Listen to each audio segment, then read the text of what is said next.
Eh bien salut YouTube. Je ressors le Rirou pour une petite balade tranquillement. Et aujourd'hui, on va parler des Custom 125. Alors pour ceux qui ont pu regarder la dernière vidéo que j'ai faite, eh bien j'expliquais que j'avais envie, à mon niveau, d'avoir les sensations de vivre le rêve américain, de monter sur une grosse bécane hyper valorisante, un truc bien large. Ouais, faut que je fasse gaffe, c'est un peu mouillé quand même. Un truc bien large, le custom à l'américaine. Mais aujourd'hui, en 2020, qu'est-ce qu'il y a sur le marché? Donc ce vlog va commencer comme ça. Il va commencer par l'offre neuf, l'offre qui est proposée à l'achat neuf, donc les motos custom neuves, et en deuxième partie l'offre de custom en occasion. Voilà un peu le sommaire de cet épisode. Alors avant d'aller plus loin, je tiens à dire que je vais pas recenser tous les customs, parce qu'il y en a quand même beaucoup. Il y en a certains même qui sont très bien, mais dont je ne parle pas. Je ne vais pas en parler parce que je ne me suis pas arrêté sur ces motos. Et du coup ces customs là, eh bien je vais faire l'impasse. Mais c'est pas parce que je fais l'impasse sur ces customs là que ce sont des customs pour lesquels il faut pas s'intéresser. Voilà, donc encore une fois, je le dis, je vais vous parler de l'offre 125 custom sur le marché qu'on peut trouver aujourd'hui en 2020, en neuf et en occasion. Mais il n'y a pas 100% des customs, c'est mon choix, c'est ma sélection à moi personnelle. Et c'est encore une fois de tout ce que j'ai pu lire et regarder sur le web. Donc je ne veux pas dire, mettons, je vais parler de telle moto. Et bien c'est pas parce que je vais dire ça de telle moto que je vais dire la vérité. Je vais dire ce que moi j'ai, je vais retranscrire ce que moi j'ai vu, et ce que moi j'ai lu, et ce que moi j'ai regardé des utilisateurs, de ce qui se dit dans les magazines moto et des choses comme ça. Voilà. Voilà pour les préparatifs. Alors aujourd'hui on va partir, je sais pas de quel côté. On va rouler peinard, d'ailleurs on va rouler peinard. Et puis voilà. Alors pour éviter que je me mélange les pinceaux, je vais le faire en voix off, parce que j'ai déjà préparé un peu les photos et tout ça pour vous mettre tout ça. Donc maintenant je vais laisser ma deuxième voix vous parler, pour parler des Custom 125. Allez, c'est parti. Alors salut, eh bien je suis la voix off, et donc je vais rentrer dans le vif du sujet avec en premier modèle l'Aquila Bobber. C'est Yusung Aquila Bobber, voilà. Donc j'en ai déjà parlé lors de ma dernière vidéo. Donc ce Yusung, il a plein d'avantages, hein. Il est valorisant, il fait une grosse moto, il y a des gros pneus, c'est un bicylindre en V. Alors ça, déjà rien que ça fait rêver, parce que pour moi un custom c'est un bicylindre en V, oui. En plus il fait 14 chevaux, c'est le plus puissant custom qu'on trouve sur le marché en neuf, en tout cas de ce que j'ai pu regarder. Donc voilà. Après, quoi dire de plus? Il est magnifique, il a un vrai look de Harley 883. On est vraiment dans le même esprit en tout cas. Voilà, donc il n'y a rien à dire, il est top, il est génial ce custom. Après, c'est pas ce que je recherche moi, parce que là on est plus sur une moto un peu bad boy, un peu voilà, on est sur un Sportster. Et moi je veux pas un Sportster, je veux un truc pour faire de la route peinard. Bon après ça fait de la route peinard, mais bon. J'enchaîne sur le deuxième custom qu'on peut trouver neuf, c'est le Kiwi K-Lite. Alors le K-Lite il est un peu dans le même look, dans le même esprit que le Bobber de chez Yusung, sauf qu'il fait 11 chevaux et on est sur du monocylindre. Après moi je pense que je suis trop grand pour aller sur ce genre de moto, que ce soit sur le Bobber ou que ce soit sur le K-Lite. J'ai l'impression d'être trop grand pour ça. Après, il y a la Kiwi du Nord, c'est une chaîne YouTube, je vous invite à aller regarder la Kiwi du Nord. La Kiwi du Nord ou la K-Lite du Nord, ça doit être la Kiwi du Nord, je suis abonné depuis un petit moment. C'est quelqu'un de très sympathique qui roule en Kiwi. Et cette moto, elle est quand même surprenante. Hein. Moi, je suis assez surpris, elle roule bien, elle a de la reprise, elle a un beau bruit. Elle a quand même pas mal d'arguments. En troisième, on a la Kiwi toujours, mais super light. Donc là, je pense, parce que je suis pas sûr du tout de ce que j'annonce, mais je pense que c'est le même bloc moteur, parce qu'il fait 11 chevaux aussi, c'est un monocylindre. Le look est un peu plus valorisant, elle fait un peu plus grosse, mais là encore, il y a des choses qui me plaisent pas dans son look. Voilà, je peux pas trop les définir. Déjà, il y a une double sortie de pot, on est sur un monocylindre, et puis il y a peut-être trop de plastique, voilà. Mais sinon, ça se rapproche de ce que je recherche. En quatrième position, il y a l'UM Renegade. Alors là, l'UM Renegade, c'est une moto anglaise qui a vraiment du style, surtout dans sa version commando comme je vous la présente là. Elle est tout droit sortie de la guerre, et donc là on a du style avec. Moi j'adore, je kiffe. Le problème de cette moto, c'est que c'est un import, on peut pas l'avoir en France, il faut l'importer, et du coup après pour les pièces, l'entretien, le suivi, c'est la galère, donc j'ai fait une croix dessus. Mais s'il y a quelqu'un qui importe ce genre de moto, je la trouve super, et elle est très marginale de ce qu'on trouve, et ça j'adore. Ensuite on a, vous ne pouvez pas passer à côté de la Delim Destar, voilà, qui est encore un super custom, qui fait 12,8 chevaux, c'est un monocylindre. J'ai oublié de préciser, l'UM Renegade elle fait 13 chevaux, voilà, juste au passage. La Delim Destar elle fait 12,8. Mais là encore, c'est un peu comme la Super Light, il y a quelque chose qui me convient pas, je sais pas, j'arrive pas à définir, peut-être qu'elle n'est pas assez grosse, ou bref, elle est belle, elle a des arguments, elle fait quasiment 13 chevaux, donc je pense que sur la route, c'est plutôt sympa, mais il y a quelque chose qui me gêne, je sais pas quoi, donc voilà. Mais en tout cas, il faudrait l'essayer pour être sûr.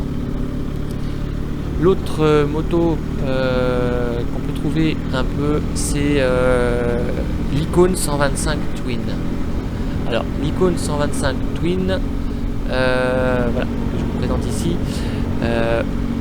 On est plus dans le style Bobber de Aquila, mais c'est un mix. Elle fait un peu scrambler, un peu custom. Là on est sur un vrai Twin. Et on est sur du 11-12 chevaux, ça dépend des sites. Des fois ils la mettent à 11 chevaux, des fois ils la mettent à 11,8 ou 12. Donc voilà. Bon, après le problème de Nikon, c'est que pareil, pour trouver un revendeur, en tout cas moi où j'habite, il n'y en a pas. Mais sinon elle est pas mal. Elle a un look un peu bâtard, mais j'aime bien moi les looks bâtards. Et je trouve qu'elle a un côté sympa. Après pour cruiser, voilà, c'est pas encore ce que moi je recherche. Et la dernière que je vais vous présenter en 125 Custom 9, c'est la Mag Power Legenders. Alors là, excusez-moi, la Mag Power Legenders, mais aussi c'est la Bex Fun Rider.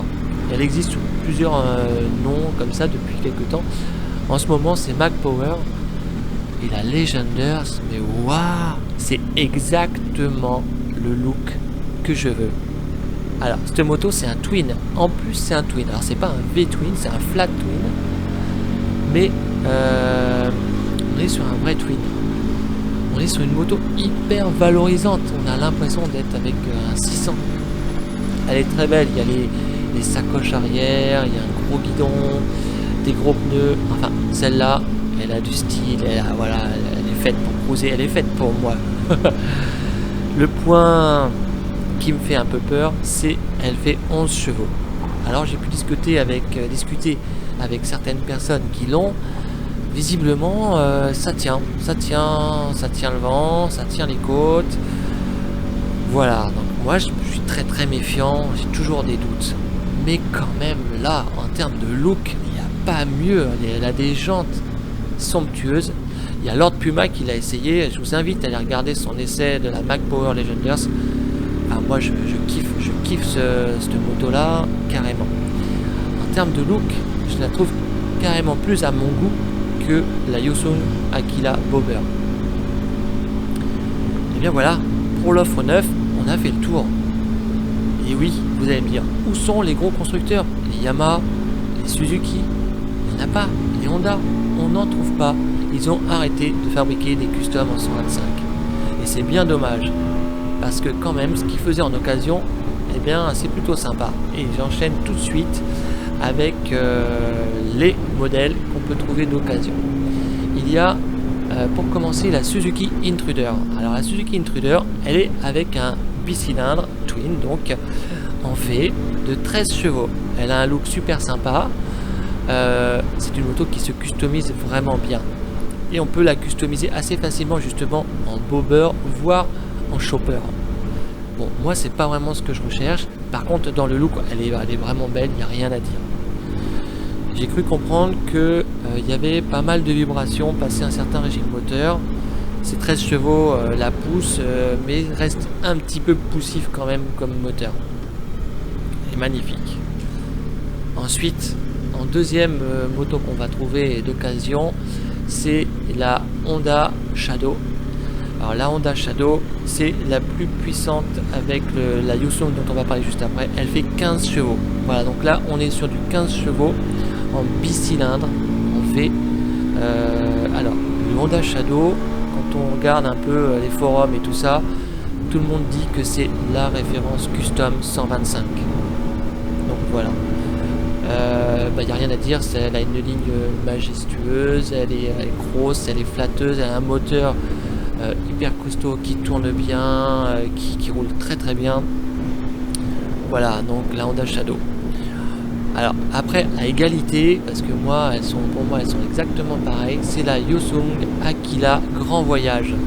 La première version, celle qui était avant le bobber. Je la trouve super. Pourquoi ils ont arrêté de la faire? Mon Dieu, elle est magnifique cette moto. Elle fait 15 chevaux, bicylindre en V. Elle est somptueuse, elle est majestueuse. Pour moi, elle est comme le Shadow.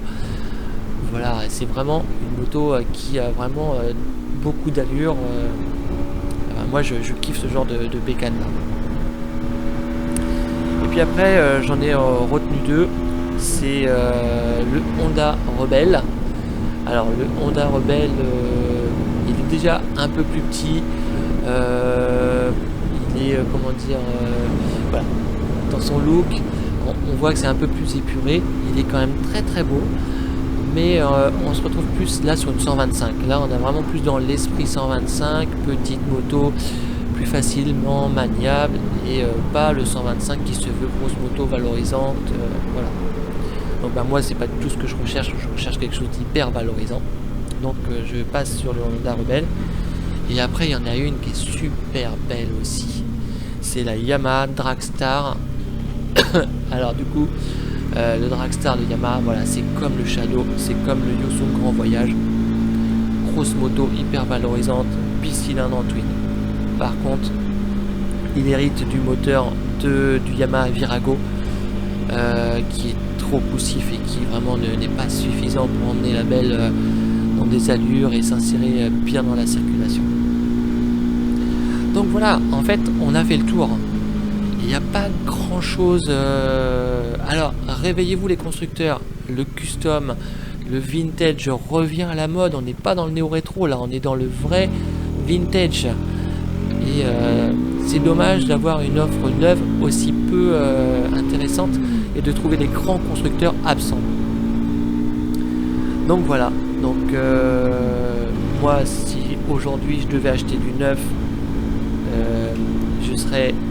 j'hésite entre deux modèles, c'est le Mack Power Legenders et l'Aquila Bobber. Voilà, mon cœur me dirait le Mack Power Legenders, Mais le côté conduite, être sûr de la route, me dirait plutôt l'Aquila Bobber. Dans tous les cas, c'est deux motos qu'il faut essayer avant d'acheter. Et puis si c'est en offre occasion, eh bien j'en ai deux que je retiens. C'est le Honda Shadow et le Yusung Aquila Grand Voyage. Parce que voilà, ces deux pour moi elles sont identiques, j'arrive pas à les différencier, elles sont superbes. Par contre, là on est vraiment dans le vintage puisque on n'en trouve pas qui ont plus de 10 ans, enfin il n'y a pas d'offres récentes. Donc voilà, on a fait un peu le tour de ces Custom 125. J'en ai oublié, tel Léonard, et puis il y en a d'autres que j'ai oublié. Mais c'est des motos pour lesquelles j'ai regardé, mais je n'ai pas focalisé dessus. C'est-à-dire que j'ai dû lire ou entendre des choses qui ne m'ont pas plu. Du coup, j'ai passé. Ou alors le look était un peu trop chopper ou un peu trop dans cet esprit-là. Et je me suis pas arrêté dessus. Bah écoutez, voilà mon petit tour d'horizon des customs. Restez attentifs. Abonnez-vous si vous voulez. Et je pense que bientôt sur cette chaîne, on sera avec une nouvelle moto. Et bien sur ce, je vous souhaite une bonne fin de journée et à très bientôt.